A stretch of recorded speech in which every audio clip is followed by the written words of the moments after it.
ፈጽሞ አይተወኝ ስጋ የልንከስ ልማጸነው ጸሎቴን ሰምቶ እስኪመልሰው ጌታ እስኪምጣና እምባዬን ላፍስስ መሪው ሐዘኔ ለፊቱ ልግለጽ ጨካኝ እንዳይደል ያውቀዋለሁ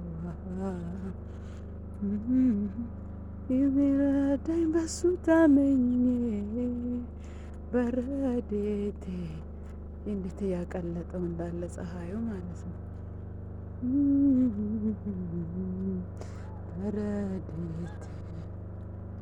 በረዴቴ ጠብቃለሁ አንተን ጠብቃለሁ።